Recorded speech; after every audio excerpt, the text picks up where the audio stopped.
What up guys, welcome back. Today we're going to be talking about what I considered the most reliable generation M3, the E36 M3.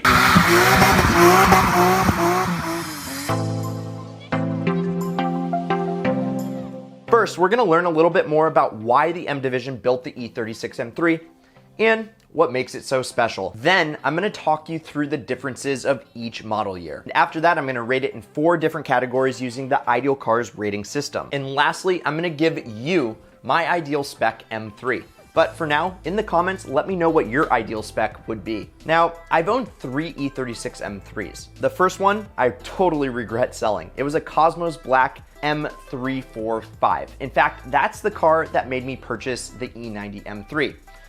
Personally, I think there's something so pseudo-cool about a 4-door sports car. The second one I purchased, I thought was a score. It was a Storal Blue on Mulberry interior. Pretty rare car. I bought it down in San Diego, and on the drive back up to Seattle, the rear shock mounts ripped out of the car.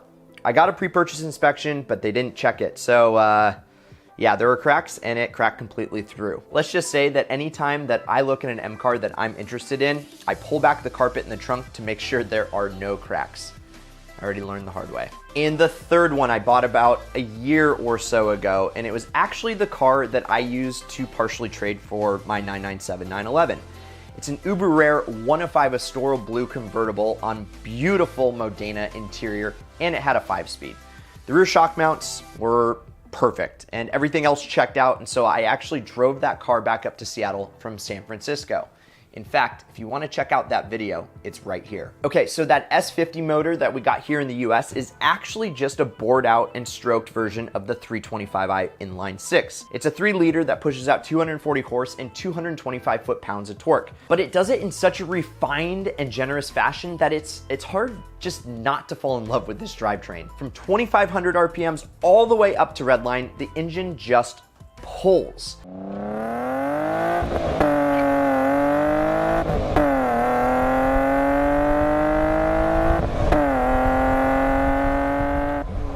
And coupled with the redeveloped version of the standard 3 Series suspension, which includes reinforced control arms, knuckles, bushings, and those massive for its time disc brakes, this car feels at home on any twisty canyon road. In fact, it was named best handling car ever by Car and Driver in 1997. Yeah, as you can tell, this thing could go pound for pound with any heavyweight in the twisties. So let's go through each model year and check out some of the enhancements and changes BMW did from 1995 to 1999. This was the first year of the E36 M3 Coupe in the US. It sported the OBD1 S50 3-liter motor with either an automatic transmission or a manual 5-speed. Now, in 1995, you could also order the M3 with the luxury package, which essentially had different leather seats with no M-stripe logo, different wood trim, and different side skirts that weren't twisty, and a couple other small things. Last thing is that this is the only year that you could get the beautiful Avis blue color. Wow, what a stunning color. Oh, sorry, one more thing, you guys. This is the only year that they didn't have staggered wheels. And also, the final drive ratio was 315, where on 96 through 99, it was 323. The BMW M Division introduced the OBD2 S52 3.2 liter, which had a little bit more torque than the S50 3-liter, but it had the exact same horsepower, and they also dropped the automatic transmission. One other thing, automatic climate control was now standard. Facelift time, baby. All cars now receive different side markers, nose panels, and grills. Oh, and they introduced my personal favorite, the M345 or M3 sedan, which I think looks a little bit classier than the coupe. What do you think? Here's a coupe, and here's a sedan. And you could get the sedan in either stick or automatic, but plus you could get the sedan in the love it or hate it Bizan's color. I personally love it. Luxury package is now discontinued, but the armrest became standard. Woohoo. Also, now the convertible was introduced and doesn't look half bad. BMW and their mid-year updates. All 98.5 M3s received the rear headrests, the updated C43 radio, and the steering wheel that everybody lusts over, the 3-spoke. The sedan is now discontinued, and all you can get is either a coupe or convertible.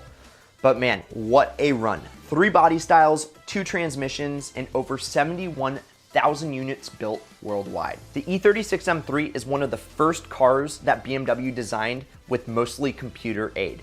And it's been touted as one of the best handling cars of the 90s over and over and over again. I mean, I think BMW hit a home run with this generation M3. So let's see how it scores in the Ideal Cars rating system. Here, I break it down into 4 different categories: performance, driving experience, curb appeal, and value. 0 to 60 in 5.5 to 6 seconds, and a quarter mile in roughly 14. It's not necessarily fast by today's standards. The S50 and S52 is a pretty good motor, and it's pretty torquey, very linear, and the cornering ability of this car is absolutely legendary. It's definitely a momentum car though, and if you can carry your momentum, it'll hang with almost anything in the twisties. So for performance, I give it a 3.8 out of 5. This little M was built to elegantly dance through the curves, and boy, can she dance. The cockpit is very driver focused, and the pedals are perfectly situated to heel toe. And the inline six's surprisingly linear torque curve makes this car so much fun at any RPM. This is a driver's car and one that I would tango with any day of the week. So for driving experience, I give it a 4.3 out of 5. Let's just say that this car was not built to break necks. Personally, I kind of like the styling, but there's nothing differentiating this car from just a regular 3 Series. It's pretty underwhelming, and if you were to debadge it, I think that most people wouldn't even know it's an M car. So for curb appeal, it falls short at 2.6 out of 5. Since these are such great driver's cars, a lot of people have caught on and added an E36 M3 to their ideal car collection. So let's take a look at the Hagerty valuation tool over the past 5 years. As you can see, prices have pretty much flatlined. In the last year and a half or so, Concours and excellent condition cars have slightly risen, and good and fair condition cars have slightly gone down. So at the price that they're currently trading hands, I think that it's a solid investment and definitely one that I would use the ideal car strategies on. So for value, I'd give it a solid 4 out of 5. Now, if we add up all the points, we get 14.7 out of 20. Times it by 5, and we get 73.5 out of 100. Not too shabby. But what's so interesting is the E30 M3 got 64.25 out of 100. The E36 M3 got 73.5. The E46 M3 got 79, and the E90, E92, and E93M got 80 out of 100. That's pretty impressive. You just gotta love all Generation M cars, and links to all those videos are in the description and above. Okay, so what is my ideal spec for an E36 M3? Well, I'm definitely a sucker for blue, so I'd have to source my third Estoril Blue M3. This time, it would have to be a 98.5 or 99, so I get that 3-spoke steering wheel, of course. But this time, it would have to be black Vaders and LTW wheels.